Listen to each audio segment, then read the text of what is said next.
Olá, sejam todos bem-vindos. Começamos mais uma semana, já está no ar mais uma edição do Giro Fortaleza. Veja agora tudo que é destaque no programa de hoje.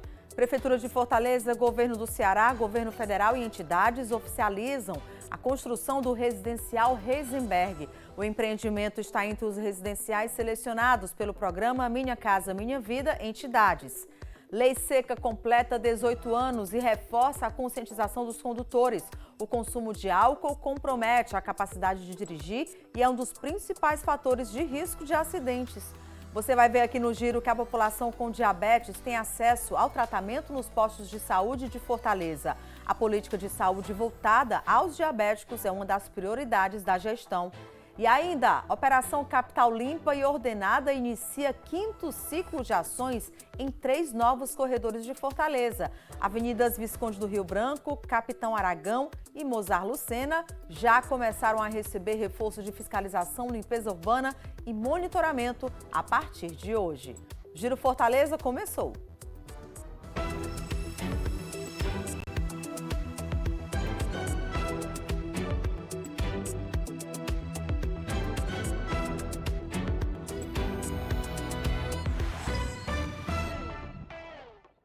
A edição de hoje começa falando de habitação. A Prefeitura de Fortaleza, Governo do Estado e Governo Federal anunciaram a construção do residencial Heisenberg, no bairro Dias Macedo. O empreendimento vai beneficiar famílias que viviam na ocupação próximo ao aeroporto internacional. O novo conjunto habitacional será construído por meio do programa Minha Casa Minha Vida na modalidade entidades. O residencial Heisenberg vai ter 550 unidades selecionadas e outras 200 habilitadas para a próxima etapa de seleção do programa. O projeto é resultado de uma articulação entre município, Estado, União, Defensoria Pública, Caixa Econômica Federal e entidades ligadas aos moradores. Isso aqui representa justiça social. A gente não pode falar em redução de desigualdades sociais sem, efetivamente, nós fazermos ações concretas em todas as áreas. E a área da moradia é muito importante. Habitação popular, convivência social, mobilidade urbana, isso tudo graças à parceria com o Governo Federal, o presidente Lula. Todo mundo de mãos dadas para garantir habitação popular para a população de Fortaleza. Essa comunidade que vai ganhar aqui uma urbanização, unidades habitacionais. Nós só temos a agradecer à Prefeitura de Fortaleza, à Habitafor, em nome do secretário Jonas, pelo trabalho técnico realizado, de apresentar o projeto, a garantia da seleção de um projeto que vai garantir dignidade a centenas de famílias que aqui vão morar com dignidade, com um projeto muito bonito, realizado pela Prefeitura de Fortaleza. Para muitas famílias, o anúncio representa a perspectiva de deixar para trás a insegurança habitacional e conquistar a casa própria. A iniciativa integra as ações de ampliação do acesso à moradia de interesse social e busca oferecer mais dignidade, segurança e qualidade de vida para a população beneficiada. Eu sempre coloquei como uma das prioridades no Ceará as moradias para o conjunto habitacional aqui do lado do aeroporto. Toda vez que eu entrava nesse aeroporto, eu via essas famílias e eu dizia, nós vamos resolver. Eu tinha falado com o prefeito Evandro e na hora da decisão pesou sobretudo o compromisso do governo do presidente Lula para garantir moradia digna. São 550 unidades, famílias que moravam de forma vulneráveis, que vão ter um empreendimento de mais de 100 milhões de reais no local que elas ocuparam. Vão ser devolvidos com ela com dignidade. E se você observar, aqui em frente, você vai ver uma grande obra do governador Mano, que é o VLT, integrando com o aeroporto, integrando lá a praia do Mucuripe, dando oportunidade, integrando inclusive com o metrô de Fortaleza. Se você for olhar aqui pertinho também, nós temos o ITA, que foi um grande empreendimento já trazido em construção, uma parte já entregue pelo governo do presidente Lula e pelo governador Mano e o prefeito Evandro, a cidade de Fortaleza. O Minha Casa Minha Vida Entidades é uma modalidade destinada a famílias organizadas por associações e entidades sem fins lucrativos. O programa estimula a participação comunitária e a produção social da moradia, aproximando as famílias do processo de conquista da casa própria. Agora é correr. Já houve reunião ontem com a Caixa Econômica, nós vamos correr para acelerar, que a gente quer que no máximo 60, 70 dias comece as obras aqui nesse terreno. Então nós vamos fazer todo esse esforço para a gente fazer logo o começo das obras aqui. A lei seca, que instituiu no Código de Trânsito Brasileiro a política de tolerância zero para a combinação de álcool e direção, completou 18 anos na última sexta-feira. Ao longo desse período, a legislação tem desempenhado um papel fundamental na mudança de comportamento dos condutores. Quem traz as informações é a repórter Gilda Barroso. Fortaleza foi uma das primeiras capitais do país a fazer uso do etilômetro durante as fiscalizações após o surgimento da lei seca, que agora completa 18 anos. Isso foi lá em 2008. De lá para cá, o número de mortes no trânsito foi reduzido em mais de 50%.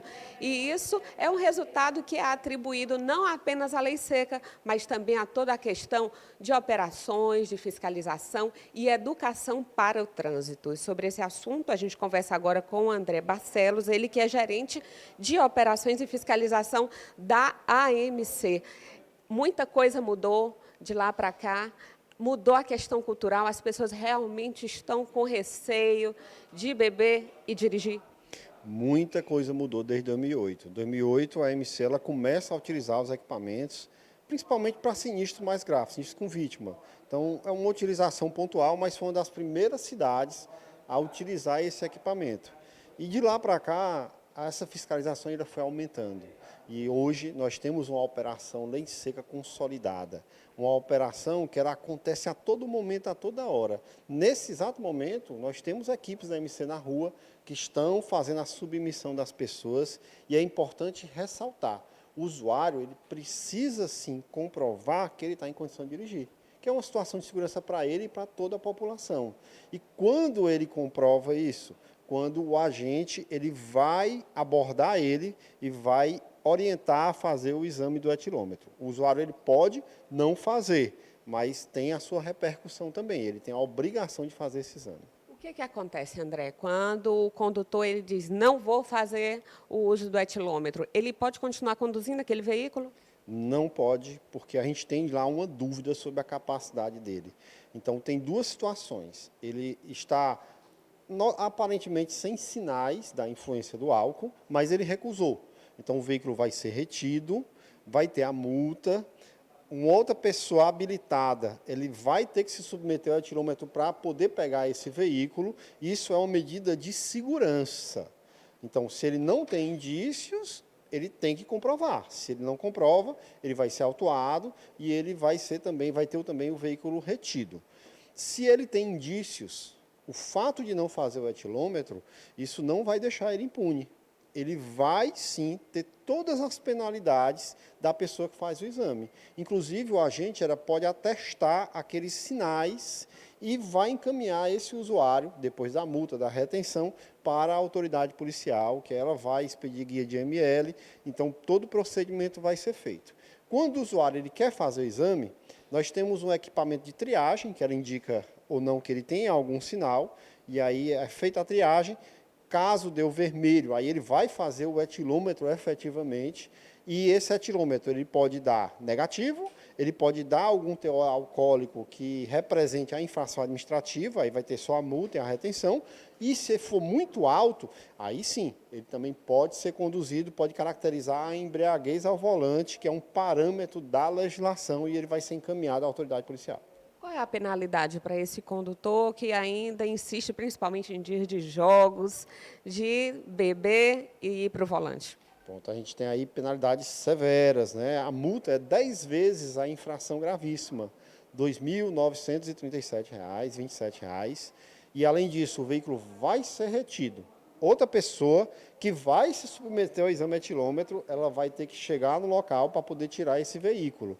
E aí é aberto todo o procedimento de suspensão do direito de dirigir, que este procedimento é um procedimento que tem todos os aspectos de ampla defesa, contraditório, ele demora, mas ele vai iniciar o processo. Independente da pontuação que ele tenha ele cometendo essa infração uma única vez, ele já pode ter o direito de dirigir suspenso? Exatamente, independente da pontuação, é autoexecutório, né? Essa conduta ela já dá ensejo para esse procedimento. E ainda tem a questão que, se houver a reincidência, essa multa ela aumenta, né? Então, é uma multa muito alta, tem todo um aparato hoje dos órgãos de segurança para conter isso. E a grande questão é a dissuasão ao usuário não usar o álcool quando está dirigindo.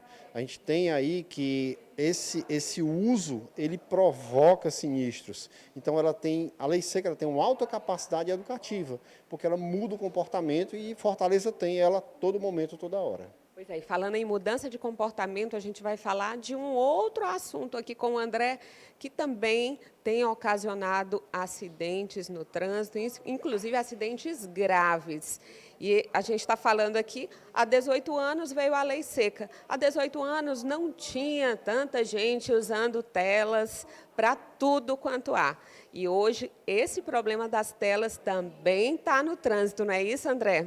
E é muito oportuno falar isso e até atrelar o risco, né? Hoje em dia a gente tem muito estudo que já indica que aquela pessoa que está conduzindo com lá o seu smartphone, olhando, digitando, além de ser uma infração gravíssima, que ela vai tirar a atenção dele, a gente pode dizer hoje, por esses estudos, que o risco está muito próximo da pessoa que está embriagada. Por quê? Porque ele perde a capacidade de reação.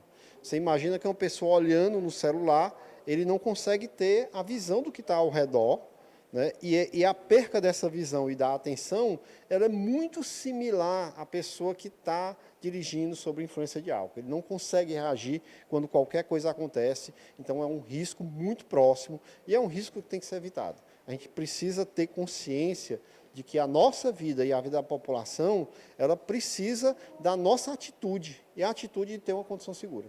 E é um risco semelhante, mas é mais difícil de fiscalizar? É mais difícil fiscalizar. O agente ele tem que ter muito cuidado quando ele vai identificar, ele tem que perceber que a pessoa realmente ela está olhando, ela está de forma visível, né? Mas os agentes conseguem identificar, porque muitas vezes o usuário ele está tão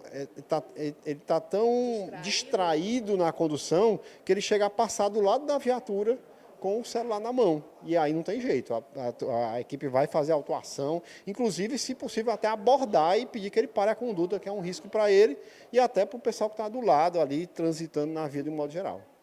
Então, o ideal é ficar offline na hora de dirigir, então, se for dirigir, não beba e fique offline também, né? Com certeza, é importante para a nossa segurança e para a segurança da população em geral.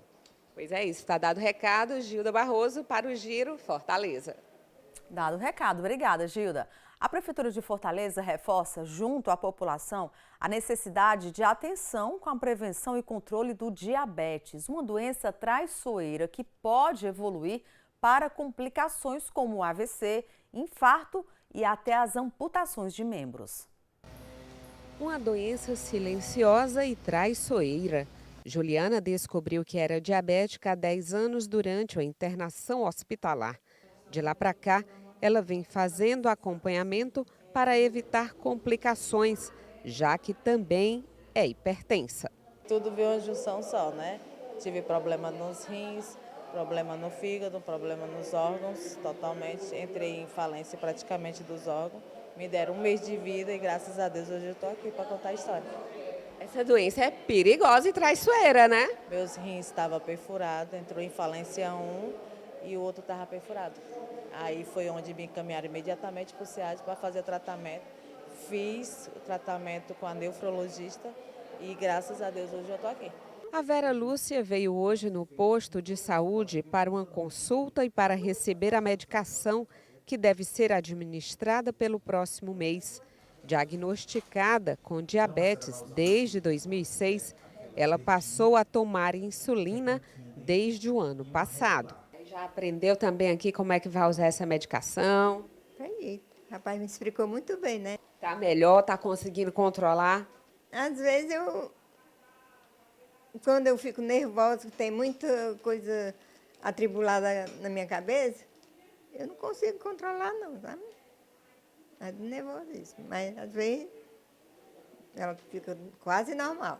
Estima-se que de 10 a 11% da população brasileira sofra atualmente com diabetes e hipertensão. São cerca de 20 milhões de pessoas convivendo com esta doença. A maioria tem o tipo 2 do diabetes, um tipo que pode ser evitado. Normalmente, a gente faz a partir dos 30 anos, anualmente, para prevenção mesmo. Mas se tiver sintomas antes disso, a gente tem que fazer antes. Para um diagnóstico precoce, o ideal é que o teste de glicemia seja realizado anualmente por pessoas com mais de 30 anos. Mas isso pode ser antecipado se a pessoa, independente da idade, apresentar alguns sinais de alerta. Você beber muita água, ficar com muita sede sem motivo, urinar muito sem motivo, perda de peso, apesar de estar comendo normalmente, sem dieta, isso tudo são sinais e sintomas que pode ser do diabetes. Aqui em Fortaleza, pacientes diagnosticados com diabetes de alto risco são encaminhados para os centros especializados de diabetes e hipertensão. Ao todo, são 7 centros como este, que funcionam dentro de postos de saúde, como esse aqui, localizado no posto de saúde Frei Tito, na Praia do Futuro. Aqui o paciente diabético encontra atendimento especializado, com consultas com especialistas, testes, exames laboratoriais e também a entrega de medicação. O perfil dele é um paciente com alto e muito alto risco cardiovascular. Então, o que quer dizer isso? É o risco que o paciente tem daqui a 10 anos, por exemplo, de ter algum evento cardiovascular, como acidente vascular cerebral ou infarto agudo do miocárdio. Então, se esse paciente é atendido no posto de saúde e é avaliado que ele tem esse risco alto ou muito alto de ter um evento cardiovascular, ele é encaminhado para o CEAD, que é o Centro Especializado de Atenção à Diabetes e Hipertensão. Quanto mais rápido o paciente faz a mudança necessária com acompanhamento profissional especializado, melhores são as chances de evitar as complicações, como a falência dos rins e as temidas amputações. Quando o paciente é encaminhado para cá, a gente tenta otimizar tanto o tratamento medicamentoso como o tratamento não medicamentoso, para que a gente previna as complicações ou a gente retarde a intensificação das complicações que esse paciente, porventura, já venha trazendo, né? E aí, se o paciente, paralelamente, tem alguma lesão no pé, a gente já faz o tratamento adequado para evitar a amputação, que é o grande problema da diabetes hoje em dia, é a amputação de pés por lesões ou mal cuidadas ou não conhecidas dos pacientes devido à falta de sensibilidade que esses pacientes têm na região dos pés. E aqui vai o conselho de quem descobriu por acaso a doença, quando viu a morte de perto. O aposentado Gedeon não costumava ir ao médico até perder 17 quilos rapidamente, com o diabetes descontrolado. Eu sentia muita só vontade de urinar e tomar água. E tomar água era o meu alimento. Eu não conseguia me alimentar com outra coisa a não ser com água. Não era por outra coisa, é sim porque era a minha vontade. E graças a Deus, desde quando eu comecei a ser atendido pela doutora muito ótima, e graças a Deus eu estou me sentindo muito bem. Cortei algumas coisas que eu vi que estava me fazendo mal. Mas aí, desde quando eu cortei algumas coisas, me sinto ótimo, graças a Deus. Está valendo o pena o sacrifício? Está valendo a pena? Mais do que está valendo, porque eu acreditava que esse ano tinha sido cancelado meu CPF. A Operação Capital Limpa e Ordenada deu início ao 5º ciclo de ações em 3 novos corredores de Fortaleza. A operação já ultrapassou a marca dos 1.000 quilômetros contemplados. Quem tem mais informações é o Fernando Benevides. As ações de capina e varrição já alcançaram mais de 150 vias da cidade e resultaram no recolhimento de mais de 400 toneladas de resíduos. Sobre o assunto, eu converso agora com o Felipe Uchoa, ele é técnico em gestão pública aqui da Segor. Felipe, que avaliação o senhor faz desses números alcançados até o momento? Com certeza.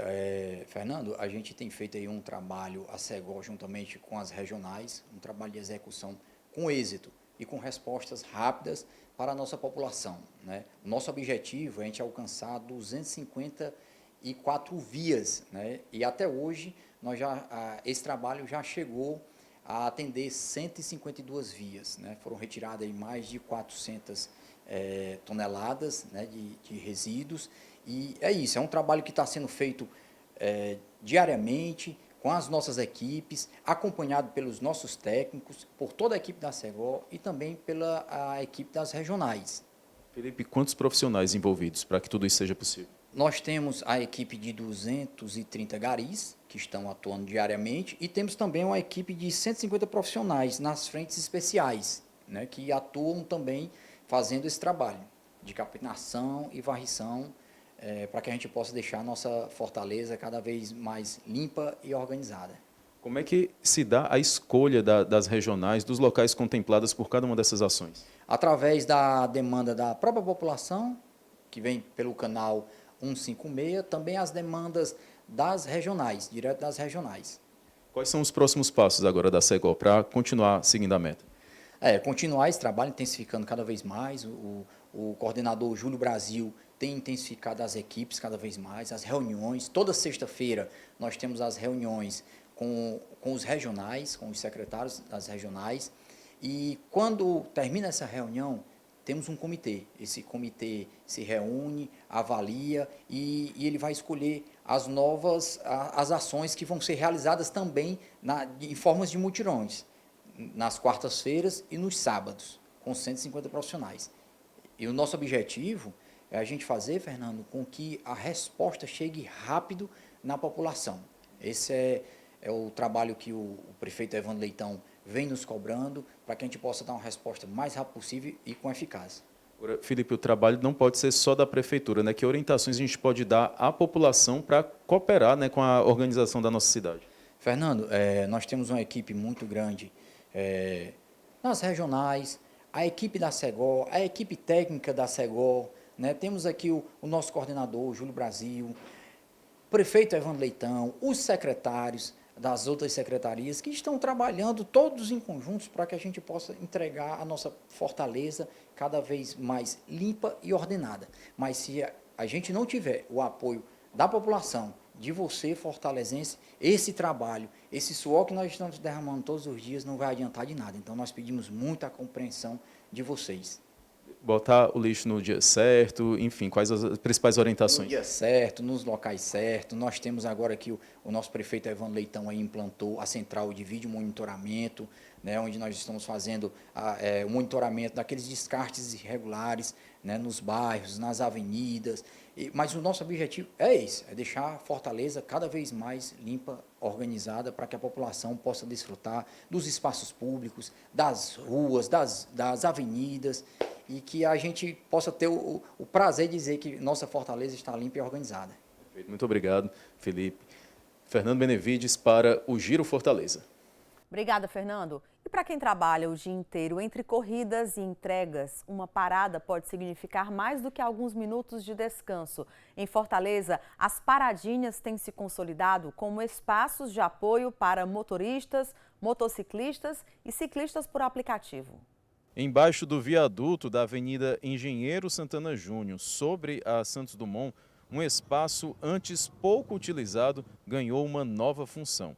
A primeira paradinha de Fortaleza passou a fazer parte da rotina de profissionais que passam grande parte do dia nas ruas e precisam de um local para fazer uma pausa entre uma corrida e outra.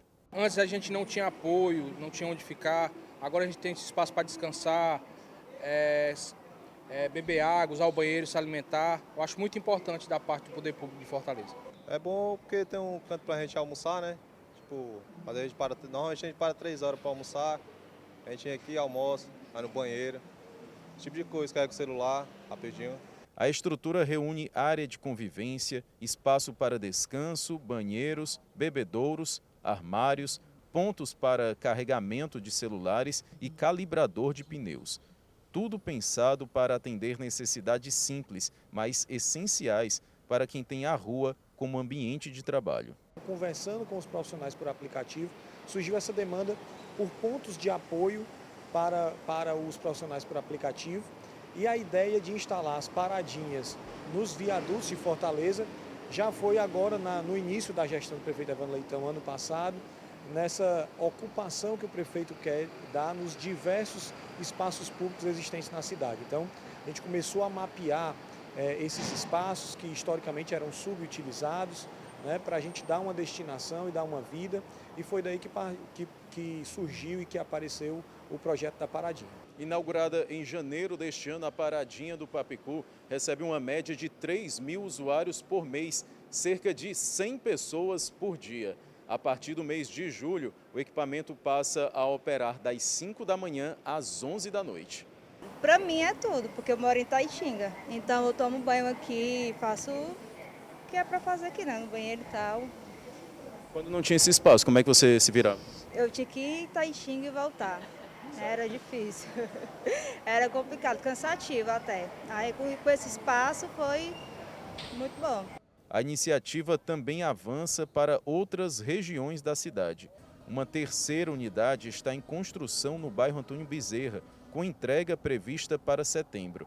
A meta da prefeitura é levar os equipamentos às 12 regionais de Fortaleza. A nossa intenção é descentralizar o projeto Paradinha para as 12 regionais de Fortaleza.